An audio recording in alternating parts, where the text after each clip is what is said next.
الحمدللہ رب العالمین والصلاة والسلام علی سید الانبیاء والمرسلین اما بعد فاعوذ باللہ من الشیطان الرجیم بسم اللہ الرحمن الرحیم السلام علیکم ورحمۃ اللہ وبرکاتہ۔ ناظرین محترم، آج ہماری گفتگو کا موضوع اور عنوان ہے سیدنا حضرت امام اہل سنت مجدد الدین و ملت الشاہ سیدی امام احمد رضا خان فاضل بریلوی رحمۃ اللہ تبارک و تعالی کے مقام اور ان کی رفعت بیان کرنے کے لیے اور ان کا نسب بیان کرنے کے لیے آج ہم حاضر ہوئے ہیں۔ ناظرین محترم، اعلیٰ حضرت امام اہل سنت مولانا شاہ محمد احمد رضا خان فاضل بریلوی رحمۃ اللہ تعالی علیہ کا سلسلہ نسب کچھ اس طرح ہے کہ اعلیٰ حضرت امام احمد رضا خان بن مولانا علی نقی خان بن رضا علی خان بن حافظ قاسم علی خان بن شاہ محمد اعظم بن شاہ محمد سعادت یار خان بن شاہ محمد سعید اللہ خان علیہ الرحمہ، آپ کے جد امجد حضرت شاہ محمد سعید خان علیہ رحمہ قندھار افغانستان کے قبیلہ بڑھیچ کے پٹھان تھے اور مغلیہ دور حکومت میں لاہور تشریف لائے اور بڑے بڑے عہدوں پر فائز رہے۔ لاہور کا شیش محل ان کی جاگیر تھا۔ لاہور سے آپ دہلی تشریف لائے۔ آپ کی بہادری پر آپ کو شجاعت جنگ کا خطاب بھی ملا۔ ان کے صاحبزادے حضرت شاہ محمد سعید یار خان رحمۃ اللہ تعالی علیہ کو مغلیہ سلطنت نے ایک جنگی مہم سرکر نے روہیل کھنڈ بھیجا، جس میں آپ نے فتح پائی اور پھر یہیں آپ کا وصال ہوا۔ ان کے صاحبزادے حضرت مولانا محمد اعظم علیہ رحمہ پہلے تو حکومتی عہدے پر فائز رہے، لیکن پھر امور سلطنت سے سب قدوشی حاصل کر کے عبادت و ریاضت میں مشغول رہنے لگے اور آپ نے شہر بریلی کو اپنا مستقل ٹھکانہ بنا لیا۔ اس شہر بریلوی میں مولانا شاہ محمد نقی علی خان علیہ رحمہ کے یہاں اعلیٰ حضرت فاضل بریلوی رحمۃ اللہ تعالی علیہ کی ولادت ہوئی اور آج تک آپ کا خاندان، ان کے افراد یہیں آباد ہیں۔ اعلیٰ حضرت امام اہل سنت مجدد الدین و ملت الشاہ سیدنا مولانا حافظ محمد شاہ محمد احمد رضا خان فاضل بریلوی رحمۃ اللہ تعالی علیہ کی ولادت 10 شوال المکرم 1272 عیسوی و مطابق 14 جون 1856 عیسوی بروز ہفتہ بوقت ظہر محلہ جسولی بریلی شریف انڈیا میں ہوئی۔ آپ کا نام محمد رکھا گیا، جبکہ آپ کے جد امجد حضرت علامہ رضا علی خان رحمۃ اللہ تعالی علیہ نے احمد رضا تجویز فرمایا اور تاریخی نام المختار ہوا، جبکہ خود اعلیٰ حضرت علیہ رحمہ غلامی رسول کے اظہار کے لیے اپنے نام سے پہلے عبد مصطفیٰ کا اضافہ فرمایا اور اپنا سن ولادت اس آیت مبارکہ سے نکالا، جس میں اللہ کریم جل جلالہ فرماتا ہے اولئک کتب فی قلوبہم الایمان وایدہم بروح منہ، یعنی یہ ہیں وہ لوگ جن کے دلوں میں اللہ تبارک و تعالی نے ایمان نقش فرما دیا ہے اور اپنی طرف کی روح سے ان کی مدد فرمائی ہے۔ خود ہی ارشاد فرماتے ہیں کہ بحمد اللہ تبارک و تعالی، بچپن سے مجھے نفرت ہے اعداء اللہ سے اور میرے بچوں کو بھی بفضل اللہ تبارک و تعالی اعداء اللہ گھٹی میں پلا دی گئی ہیں اور بفضلہ تعالی یہ وعدہ بھی پورا ہوا کہ اولئک کتب فی قلوبہم الایمان، بحمد اللہ تعالی اگر میرے قلب کے 2 ٹکڑے کیے جائیں تو خدا کی قسم ایک پر لکھا ہوگا لا الہ الا اللہ اور دوسرے پر لکھا ہوگا محمد رسول اللہ صلی اللہ علیہ وآلہ وسلم، اور اس پر مستدعیہ تمنا کہ کروں تیرے نام پہ جاں فدا، بس ایک جاں 2 جہاں فدا، 2 جہاں سے بھی نہیں جی بھرا، کروں کیا کروڑوں جہاں فدا۔ اور پھر اپنے اجداد کی فضیلت اور برکات کا ذکر اس طرح فرماتے ہیں کہ یہ سب برکات حضرت جد امجد علیہ رحمہ کی قرآن عظیم میں خضر علیہ السلام کے واقعے میں ہے کہ 2 یتیم ایک مکان میں رہتے تھے اور اس کی دیوار گرنے والی تھی اور اس کے نیچے ان کا خزانہ تھا۔ خضر علیہ السلام نے اس دیوار کو سیدھا کر دیا۔ اس واقعہ کو فرمایا جاتا وَكَانَ أَبُوهُمَا صَالِحًا، یعنی ان کا باپ نیک آدمی تھا، اس کی برکت سے یہ رحمت کی گئی۔ حضرت عبداللہ بن عباس رضی اللہ تعالی عنہما فرماتے ہیں کہ وہ باپ ان کی 14ویں پشت میں تھا۔ صالح باپ کی یہ برکات ہوتی ہے تو یہاں تو ابھی تیسری پشت ہے، دیکھیے کب تک برکات اس سلسلے میں ہے۔ بحوالہ الملفوظ حصہ سوم۔ اعلیٰ حضرت فاضل بریلوی رحمۃ اللہ تعالی نے ابتدائی تعلیم کچھ حضرت مولانا مرزا غلام قادر بیگ علیہ رحمہ سے، اور اکثر کتب اپنے والد ماجد حضرت مولانا نقی علی خان علیہ رحمہ سے پڑھی۔ نیز چند ایک کتب کا درس حضرت مولانا سید ابو الحسن احمد نوری اور حضرت مولانا عبد العلا رامپوری علیہ رحمہ سے بھی لیا۔ آپ نے اپنے والد ماجد اور اساتذہ سے 21 علوم کی تعلیم حاصل کی۔ نمبر 1، علم قرآن، علم تفسیر، علم حدیث، علم اصول حدیث، کتب فقہ حنفی، کتب فقہ شافعی مالکی حنبلی، اصول فقہ، جدل مہذب، علم العقائد والکلام جو مذاہب باطلہ کی تردید کے لیے ایجاد ہوا، علم نحو، علم صرف، علم معانی، علم بیان، علم بدیع، علم منطق، علم مناظرہ، علم فلسفہ مدلسہ، ابتدائی علم تقسیم، ابتدائی علم ہیئت، علم حساب تا جمع و تفریق و ضرب تقسیم، ابتدائی علم ہندسہ بحوالہ سوانح اعلیٰ حضرت صفحہ نمبر 98۔ جبکہ یہ علوم آپ نے بغیر کسی استاد، محض خداداد ذہانت اور صلاحیت سے حاصل کیے۔ قرات، تجوید، تصوف، سلوک، علم اخلاق، اسماء الرجال، سیر، تواریخ، لغت، ادب مع جملہ فنون، ارسمہ طبقی، جبر و مقابلہ، حساب سطینی، لوغار سماعت، علم التقویت، مناظرہ، علم عقر، زیجات، مثلث قروی، مثلث مصطح، حیات جدیدہ، انگریزی فلسفہ، مربعات، منتہا علم جفر، علم زائرچہ، علم فرائض، نظم عربی، نظم فارسی، نظم ہندی، انشاء نثر عربی، انشاء نثر فارسی، انشاء نثر ہندی، خط نسخ، خط نستعلیق، منتہا علم حساب، منتہا علم ہیئت، منتہا علم ہندسہ، منتہا علم تقسیر، علم رسم خط، قرآن مجید بحوالہ سوانح اعلیٰ حضرت صفحہ نمبر 99۔ ناظرین محترم، مذکورہ 59 علوم و فنون میں سے 50 فنون پر آپ کی تصانیف موجود ہے۔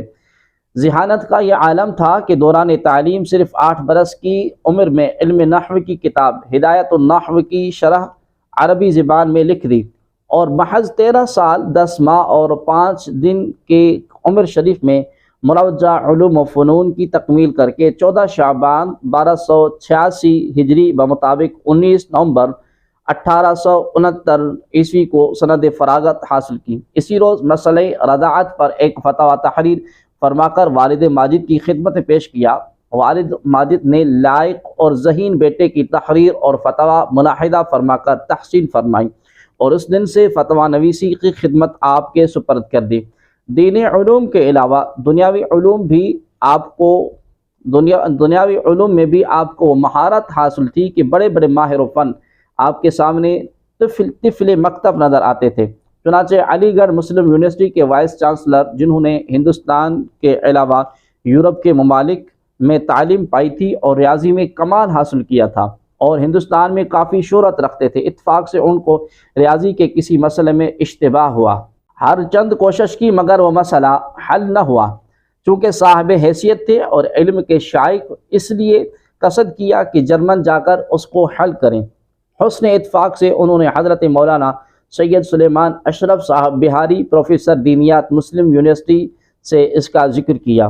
مولانا نے مشورہ دیا کہ آپ بریلی جا کر اعلیٰ حضرت امام احمد رضا خان سے دریافت کیجئے، انشاءاللہ تبارک و تعالی وہ ضرور حل کر دیں گے۔ وائس چانسلر صاحب نے کہا کہ مولانا یہ آپ کیا فرما رہے ہیں، میں کہاں تعلیم پا کر نہیں آیا ہوں اور حل نہ کر سکا، اور آپ ان صاحب کا نام لیتے جنہوں نے غیر ممالک میں تو کجا اپنے شہر کے کالج میں بھی تعلیم حاصل نہیں کی، وہ بھلا کیا حل کر سکتے ہیں۔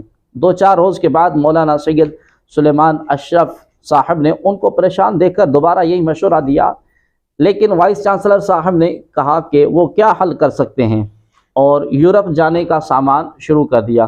مولانا موصوف نے جب تیسری بار بریلی جانے کو فرمایا تو وہ غصہ بھر لہجے میں بولے کہ مولانا عقل بھی کوئی چیز ہے، آپ مجھے کیسی راہ دے رہے ہیں؟ اس پر مولانا نے فرمایا اس میں حرج ہی کیا ہے، اتنے بڑے سفر کے مقابلے میں بریلی جانا تو کوئی چیز نہیں، علی گڑھ سے سیدھی گاڑی جاتی ہے، چند گھنٹے کا سفر ہے، آپ وہاں ہو تو آئیے۔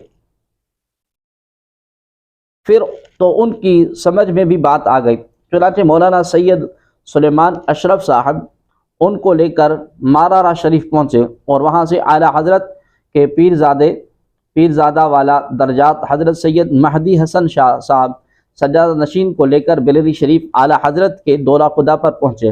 اعلیٰ حضرت نے مزاج پرسی فرمائی اور آنے کی غرض دریافت کی۔ وائس چانسلر نے بتایا کہ میں ریاضی کا ایک مسئلہ پوچھنے آیا ہوں۔ اعلیٰ حضرت نے فرمایا پوچھئے۔ وائس چانسلر صاحب نے کہا کہ وہ ایسی بات نہیں ہے جس میں اتنی جلدی عرض کر دوں۔ اعلیٰ حضرت رحمت اللہ تعالیٰ نے فرمایا کہ کچھ تو کہیے۔ وائس چانسلر صاحب نے مسئلہ بتایا تو اعلیٰ حضرت نے سنتے ہی فرمایا کہ اس کا جواب یہ ہے۔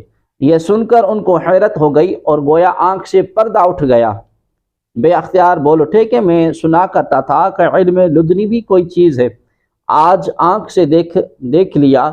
میں تو اس مسئلے کے حل کے لیے جرمن جانا چاہتا تھا کہ ہمارے پروفیسر صاحب جناب مولانا سید سلیمان اشرف صاحب نے میری رہبری فرمائی۔ مجھے جواب سن کر تو ایسا معلوم ہو رہا ہے گویا جناب اس مسئلے کو کتاب میں دیکھ رہے تھے۔ سنتے ہی فی البدیہہ تشفی بخش نہایت اطمینان کا جواب دیا۔ پھر وائس چانسلر صاحب بہت شادان فرحاں علی گڑھ واپس ہوئے۔ بحوالہ سوانح اعلیٰ حضرت صفحہ 111 تا 113۔ فنی توقیت میں جو آپ ملکہ حاصل تھا اس کا ذکر حضرت علامہ بدر الدین احمد اس طرح کرتے ہیں کہ فن توقیت میں اعلیٰ حضرت کے کمال کا یہ عالم تھا کہ سورج آج کب نکلے گا اور کس وقت ڈوبے گا اس کو بلا تکلف معلوم کر لیتے۔ ستاروں کی معرفت اور ان کی چال کی شناخت پر اس قدر عبور تھا کہ رات میں تارا اور دن میں سورج دیکھ کر گھڑی ملا لیا کرتے اور وقت بالکل صحیح ہوتا، 1 منٹ کا بھی فرق نہ پڑتا۔ 1291 ہجری میں آپ کی شادی ہوئی۔ آپ کے یہاں 2 صاحبزادے حجت الاسلام حضرت مولانا شاہ محمد حامد رضا خان اور مفتی اعظم ہند حضرت علامہ مولانا شاہ محمد مصطفیٰ رضا خان علیہ رحمہ اور 5 صاحبزادیاں تولد ہوئیں۔ 1295 ہجری میں اعلیٰ حضرت فاضل بریلوی رحمۃ اللہ تعالی علیہ اپنے والد ماجد حضرت علامہ نقی علی خان علیہ رحمہ کے ہمراہ مارارا شریف گئے اور وہاں حضرت علامہ مولانا سید شاہ آل رسول احمدی علیہ رحمہ کے دست حق پرست پر بیعت ہوئے۔ آپ کے پیر و مرشد نے بیعت فرماتے ہی آپ کو تمام سلاسل کی اجازت و خلافت عطا فرمائی۔ تحصیل علم کے فوراً بعد آپ نے تدریسی اور افتاء کی طرف توجہ فرمائی۔ چونکہ بریلی شریف میں اس وقت کوئی مدرسہ نہیں تھا، چنانچہ طلباء اعلیٰ حضرت علیہ رحمہ کی طرف رجوع کرتے۔ انہی دنوں کا ایک واقعہ ملک العلماء حضرت علامہ محمد ظفر الدین بہاری علیہ رحمہ اپنی تصنیف حیات اعلیٰ حضرت میں اس طرح بیان فرماتے ہیں کہ اس زمانے کا ایک واقعہ جناب مولوی محمد شاہ خان عرف نتھن خان صاحب بیان فرماتے ہیں کہ ایک دن 3 طالب علم نئے آئے اور اعلیٰ حضرت سے پڑھنے کا ارادہ ظاہر کیا۔ میں نے دریافت کیا کہ کہاں سے آپ لوگ آئے ہیں، اس سے پہلے کہاں پڑھتے تھے؟ وہ لوگ بولے دیوبند میں پڑھتے تھے، وہاں سے گنگوہ گئے، اس کے بعد یہاں آئے ہیں۔ میں نے کہا کہ یوں تو طلباء کو یہ مرض ہوتا ہے، وہاں پڑھائی بہتر ہے اس لیے ایک جگہ جم کر بہت کم پڑھتے ہیں، بلکہ 2-4 جگہ جا کر ضرور دیکھا کرتے ہیں، مگر یہ عموماً ایسی جگہ ہوتا ہے جہاں کی تعریف انسان سنتا ہے، لیکن میرے خیال میں یہ بات نہیں آتی کہ آپ لوگوں نے دیوبند یا گنگوہ میں بریلی کی تعریف سنی ہو اور اس وجہ سے یہاں کے مشتاق ہو کر تشریف لائے ہوں۔ بولے یہ آپ ٹھیک کہتے ہیں، اختلاف مذہب اور اختلاف خیال کی وجہ سے اکثر تو بریلی کی برائی ہی ہوا کرتی تھی، مگر ٹیپ کا بندہ یہ ضرور ہوتا کہ قلم کا بادشاہ ہے، جس مسئلے پر قلم اٹھا دیا پھر کسی کی مجال نہیں کہ ان کے خلاف کچھ لکھ سکے۔ یہی دیوبند میں سنا اور یہی گنگوہ میں بھی، تو ہم لوگوں کے دلوں میں شوق اور ذوق ہوا کہ وہیں چل کر علم حاصل کرنا چاہیے جن کے مخالفین فضل و کمال کی گواہی دیتے ہیں۔ 1295 میں اعلیٰ حضرت اپنے والد ماجد کے ہمراہ حج بیت اللہ کے لیے تشریف لے گئے، جہاں آپ نے اکابر علماء عرب سے سند حدیث حاصل فرمائی۔ ایک دن آپ مقام ابراہیم پر نماز ادا فرما رہے تھے کہ نماز کے بعد امام شافعیہ حضرت حسین بن صالح جمال اللیل نے بغیر کسی تعارف کے آپ کا ہاتھ تھاما اور اپنے ساتھ اپنے گھر لے گئے، اور دیر تک آپ کی پیشانی پکڑ کر فرمایا، انی لاجد نور اللہ فی ھذا الجبین، بے شک میں اللہ کا نور اس پیشانی میں پاتا ہوں، اور سیاستہ اور سلسلہ قادریہ کی اجازت اپنے دست مبارک سے لکھ کر عنایت فرمائی۔ اس سند کی بڑی خوبی یہ ہے کہ اس میں امام بخاری تک فقط 11 واسطے ہیں۔ حوالہ حیات اعلیٰ حضرت صفحہ نمبر 133۔ دوسرا حج آپ نے 1323 ہجری میں اپنی اہلیہ برادر اصغر مولانا محمد رضا اور فرزند اکبر حجت الاسلام مولانا محمد حامد رضا خان علیہ الرحمہ کے ساتھ فرمایا۔ اس بار جب مدینہ منورہ حاضر ہوئے تو شوق دیدار میں دیر تک مواجہ اقدس کے سامنے درود شریف پڑھتے رہے، اس یقین کے ساتھ سرکار دو عالم صلی اللہ علیہ وآلہ وسلم عزت افزائی فرمائیں گے۔ لیکن پہلی شب ایسا نہ ہوا تو کچھ کبیرہ خاطر ہو کر ایک غزل لکھی جس کا مطلع یہ ہے، وہ سوئے لال زار پھرتے ہیں، تیرے دن اے بہار پھرتے ہیں۔ اس کے مقطع میں اس تڑپ کی طرف اشارہ کیا، فرماتے ہیں کہ کوئی کیوں پوچھے تیری بات رضا، تجھ سے کتے ہزار پھرتے ہیں۔ یہ غزل مواجہ اقدس میں عرض کر کے انتظار مؤدب میں بیٹھے تھے کہ قسمت جاگ اٹھی اور چشم سر سے بیداری میں سرکار ابد قرار محمد مصطفیٰ صلی اللہ علیہ وآلہ وسلم کی زیارت سے مشرف ہوئے۔ اتباع شریعت کا اس قدر التزام فرماتے کہ فرائض و واجبات تو کجا، سنن اور مستحبات پر بھی ہر ممکن عمل فرماتے۔ چنانچہ سید ایوب علیہ صاحب کا بیان ہے کہ ایک روز فجر کی نماز پڑھانے کے لیے آنے میں اعلیٰ حضرت کو کچھ دیر ہو گئی۔ نمازیوں کی نگاہیں بار بار کاشانہ اقدس کی طرف اٹھ رہی تھیں۔ اسی اثنا میں اعلیٰ حضرت جلد تشریف لائے۔ اس وقت قناعت علی صاحب نے مجھ پر اپنا یہ خیال ظاہر کیا کہ اس تنگ وقت میں دیکھنا یہ ہے کہ اعلیٰ حضرت مسجد میں پہلے دایاں قدم رکھتے ہیں یا بایاں، مگر قربان اس ذات کی کہ دروازۂ مسجد کے زینے پر جس وقت قدم مبارک پہنچا تو سیدھا، تو توسیعی فرش مسجد پر قدم پہنچتا ہے تو دایاں، اور اس پر بس نہیں، ہر صف پر تقدیم داہنے ہی قدم سے فرمائی، یہاں تک کہ محراب میں مصلی پر قدم پاک سیدھا ہی پہنچتا ہے، اور اسی پر کہاں منحصر ہے کہ بینی پاک کرنے اور استنجا فرمانے کے سوا حضور کے ہر فعل کی ابتدا سیدھے ہی جانب سے ہوتی تھی۔ اگر کسی کو کوئی شے دینا ہوتی اور اس نے الٹا ہاتھ لینے کو بڑھایا، فوراً اپنا دست مبارک روک لیتے اور فرماتے سیدھے ہاتھ میں لیجئے، الٹے ہاتھ سے شیطان لیتا ہے۔ اعداد بسم اللہ شریف 786 عام طور سے لوگ جب لکھتے ہیں تو ابتدا 7 سے کرتے ہیں، پھر 8 لکھتے ہیں، اس کے بعد 6، مگر اعلیٰ حضرت علیہ رحمہ سیدھی طرف سے ابتدا کرتے ہوئے پہلے 6 تحریر فرماتے، پھر 8 اور اس کے بعد 7 تحریر فرماتے۔ اعلیٰ حضرت علیہ رحمہ کو اللہ تبارک و تعالی نے بے مثال قوت حافظہ عطا فرمائی تھی۔ چنانچہ حضرت علامہ محمد ظفر الدین بہاری علیہ رحمہ فرماتے ہیں کہ اعلیٰ حضرت ایک مرتبہ پہلی بھیت تشریف لے گئے اور حضرت استادی مولانا وسیع احمد محدث صورتی قدس سرہ کے مہمان ہوئے۔ اثنائے گفتگو میں عقود و دریا فی تنقیح الفتاوی الحامیہ کا ذکر نکلا۔ حضرت محدث صورتی صاحب نے فرمایا کہ میرے کتب خانہ میں ہے، اتفاق ہے کہ اعلیٰ حضرت کے کتب خانے میں کتابوں کا کافی ذخیرہ تھا اور ہر سال معقول رقم کی نئی کتابیں آیا کرتی تھی، مگر اس وقت عقود الدریہ منگوانے کا اتفاق نہ ہوا تھا۔ اعلیٰ حضرت نے فرمایا میں نے نہیں دیکھی ہے، جاتے وقت میرے ساتھ کر دیجیے گا۔ حضرت محدث صورتی صاحب نے بخوشی قبول کیا اور کتاب لا کر حاضر کر دی، مگر ساتھ فرمایا کہ جب ملاحظہ فرمانے تو بھیج دیجیے گا۔ اس لیے کہ آپ کے یہاں تو بہت کتابیں ہیں، میرے پاس یہی گنتی کی چند کتابیں ہیں جن سے فتویٰ دیا کرتا ہوں۔ اعلیٰ حضرت نے فرمایا کہ اچھا۔ اعلیٰ حضرت کا قصد اسی دن واپسی کا تھا، مگر اعلیٰ حضرت کے ایک جانسار مرید نے حضرت کی دعوت کی، اس وجہ سے رک جانا پڑا۔ شب کو اعلیٰ حضرت نے عقود دریا کو، جو ایک ضخیم کتاب 2 جلدوں میں تھی، ملاحظہ فرما لیا۔ دوسرے دن دوپہر کے بعد ظہر کی نماز پڑھ کر گاڑی کا وقت تھا، بریلی شریف روانگی کا قصد فرمایا۔ جب اسباب درست کیا جانے لگا تو عقود دریا کو بجائے سامان میں رکھنے کے فرمایا کہ محدث صاحب کو دے آؤ۔ مجھے تعجب ہوا کہ قصد لے جانے کا تھا، واپس کیوں فرما رہے ہیں، لیکن کچھ بولنے کی ہمت نہ ہوئی۔ حضرت محدث صورتی صاحب کی خدمت میں نے حاضر کی۔ وہ اعلیٰ حضرت سے ملنے اور اسٹیشن تک ساتھ جانے کے لیے اپنے مکان سے تشریف لا ہی رہے تھے کہ میں نے اعلیٰ حضرت کا ارشاد فرمایا ہوا جملہ عرض کیا۔ فرمایا تم کتاب لیے میرے ساتھ واپس چلو۔ میں اس کتاب کو لیے ہوئے حضرت محدث صاحب کے ساتھ واپس ہوا۔ حضرت محدث صاحب نے اعلیٰ حضرت سے کہا کہ میرا یہ کہنا کہ جب ملاحظہ فرمانے تو بھیج دیجیے گا، ملال ہوا کہ اس کتاب کو واپس کیا۔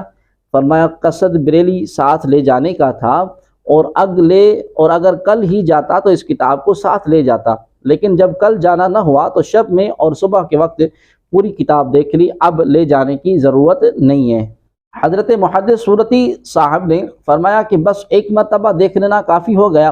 اعلیٰ حضرت نے فرمایا اللہ تبارک و تعالیٰ کے فضل و کرم سے امید ہے کہ 2-3 مہینے تک تو جہاں کی عبارت کی ضرورت ہوگی فتویٰ میں لکھ دوں گا، اور مضمون تو انشاءاللہ عمر بھر کے لیے محفوظ ہو گیا۔ بحوالہ حیات اعلیٰ حضرت نیز ایک روز ارشاد فرمایا کہ بعض ناواقف لوگ میرے نام کے ساتھ حافظ لکھ دیا کرتے ہیں، حالانکہ میں حافظ نہیں ہوں۔ ہاں البتہ یہ ضرور ہے کہ اگر کوئی حافظ صاحب کلام پاک کا ایک رکوع ایک بار پڑھ کر سنا دے وہ مجھے یاد ہو جائے گا، وہ دوبارہ مجھ سے سن لیں۔ یہ کہہ کر اسی دن سے دور شروع فرما دیا اور 30 دن میں 30 پارے سنا دیے۔ یوں ایک ماہ میں پورا قرآن مجید حفظ کر لیا۔ علم ریاضی میں اعلیٰ حضرت کی مہارت کا ایک واقعہ تو آپ نے سنا، اور ایک واقعہ اور آپ ملاحظہ فرمائیں۔ ایک مرتبہ ڈاکٹر ضیاء الدین احمد صاحب وائس چانسلر علی گڑھ مسلم یونیورسٹی نے علم المربعات کا ایک سوال اخبار دبدبہ سکندری رامپوری میں شائع کرایا کہ کوئی ریاضی دان صاحب اس کا جواب دے۔ اعلیٰ حضرت فاضل بریلوی رحمۃ اللہ تعالیٰ نے جواب ملاحظہ فرمایا تو اس کا جواب تحریر فرمایا، اور ساتھ ساتھ اس فن کا ایک سوال بھی جواب کے لیے تحریر فرمایا۔ وہ جواب اور پھر سوال چھپا تو ڈاکٹر صاحب کو حیرت ہوئی کہ ایک عالم دین بھی اس علم کو جانتا ہے۔ چنانچہ ڈاکٹر صاحب نے اس کا جواب اخبار دبدبہ سکندری میں چھپایا۔ اتفاق سے وہ جواب غلط تھا۔ اعلیٰ حضرت نے اس کی تغلیط کی۔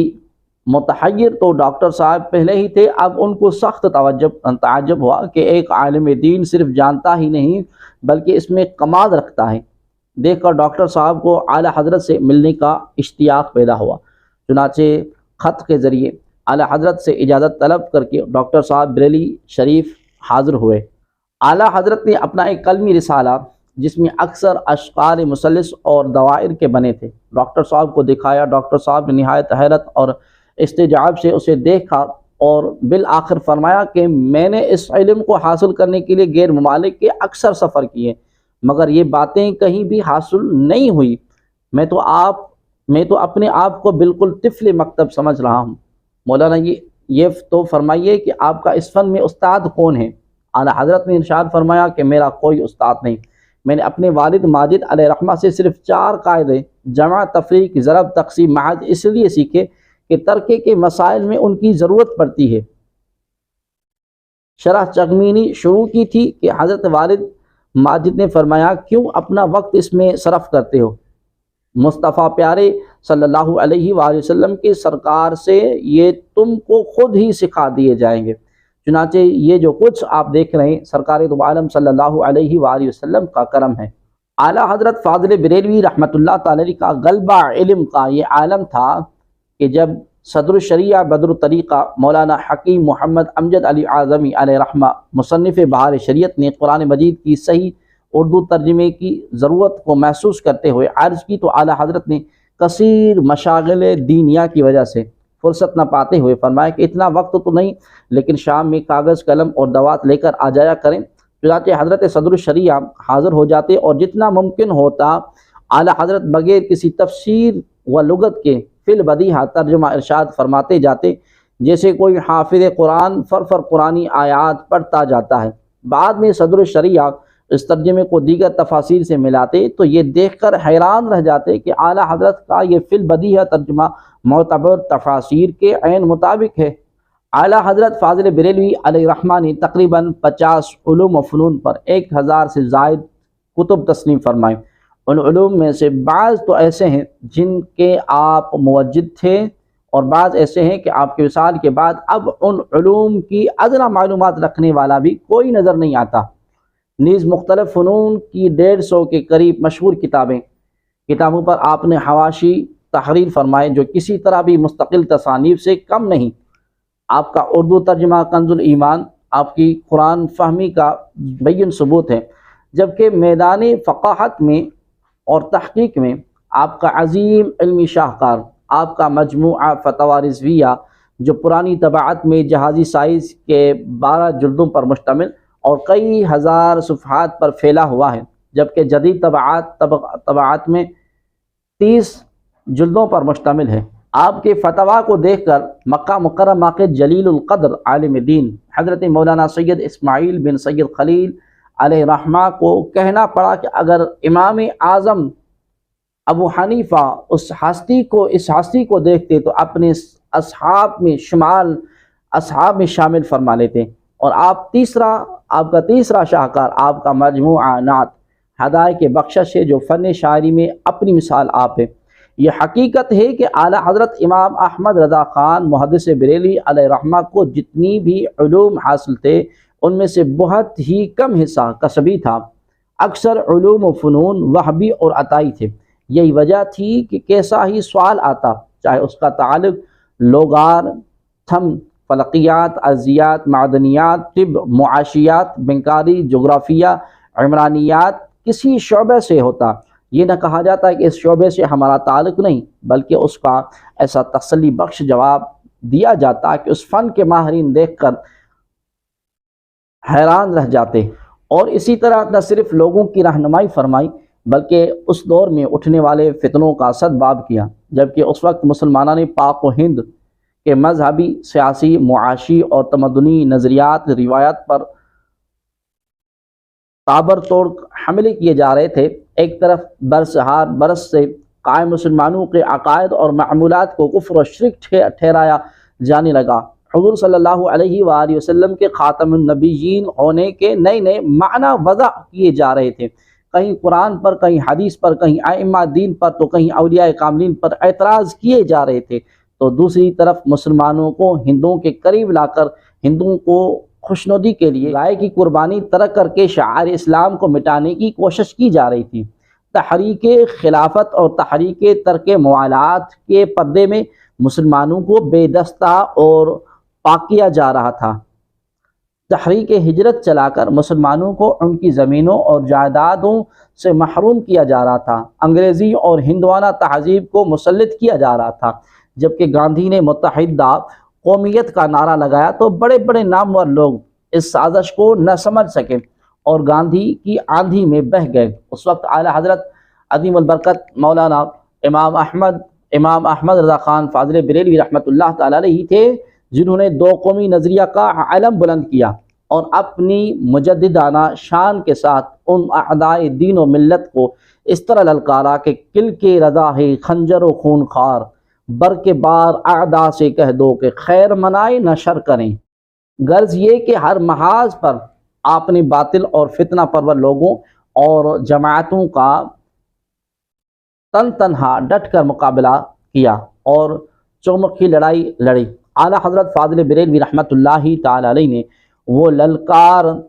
وہ کارہا نمایاں انجام دیے کہ جس کی مثال نہیں ملتی۔ وجہ یہ ہے کہ چوٹی کے علماء عرب و عجم نے آپ کو 14ویں صدی کا مجدد قرار دیا۔ اگر ہم اعلیٰ حضرت کی بے مثال علمی اور تحقیقی خدمات کو ان کی 65 سالہ زندگی پر تقسیم کریں تو ہر گھنٹے میں اعلیٰ حضرت اس امت کو ایک کتاب دیتے ہوئے نظر آتے ہیں۔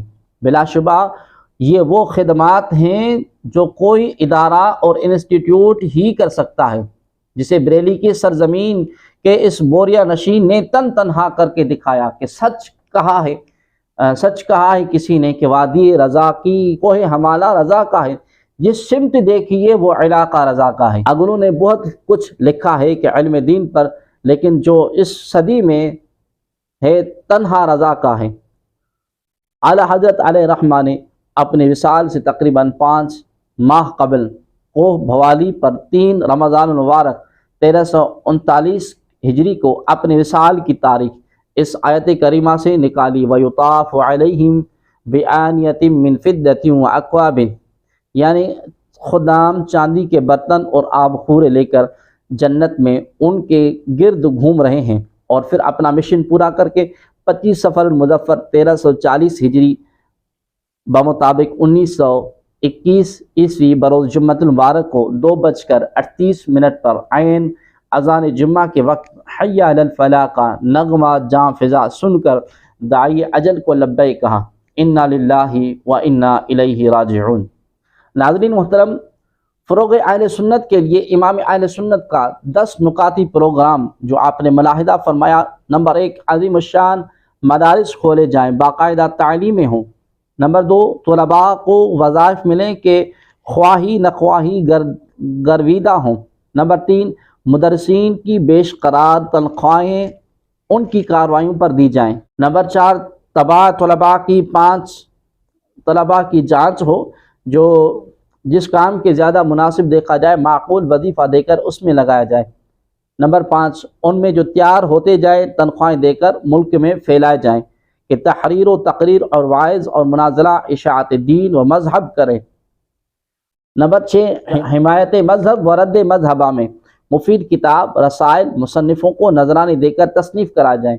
نمبر 7 تصنیف شدہ اور نو تصنیف رسائل عمدہ اور خوش خط چھاپ کر ملک میں مفت تقسیم کیے جائیں۔ نمبر 8 شہر و شہروں آپ کے سفیر نگران رہیں، جہاں جس قسم کے واعظ یا مناظر یا تصنیف کی حاجت ہو آپ کو اطلاع دیں۔ آپ کو سرکوبی اعداء کے لیے اپنی فوجیں میگزین اور رسالے بھیجتے رہیں۔ نمبر 9 جو ہم میں قابل کار موجود اور اپنی معاش میں مشغول ہیں وظائف مقرر کر کے فارغ البال بنائے جائیں اور جس کام میں انہیں مہارت ہو لگائے جائیں۔ نمبر 10 آپ کے مذہبی اخبار شائع ہوں اور وقتاً فوقتاً ہر قسم کی حمایت مذہب میں مضامین تمام ملک میں بقیمت و بلا قیمت روزانہ یا کم سے کم ہفتہ وار پہنچاتے رہیں۔ حدیث پاک میں کہ آخر زمان میں دین کا کام بھی درہم و دینار سے چلے گا، اور کیوں نہ صادق ہو کہ صادق و مصدق صلی اللہ علیہ وآلہ وسلم کا کلام ہے۔ محاولہ فتاوی رضویہ جلد نمبر 12 صفحہ نمبر 1333۔ مزید ہم انشاءاللہ العزیز حصہ نمبر 3 میں عرض کریں گے۔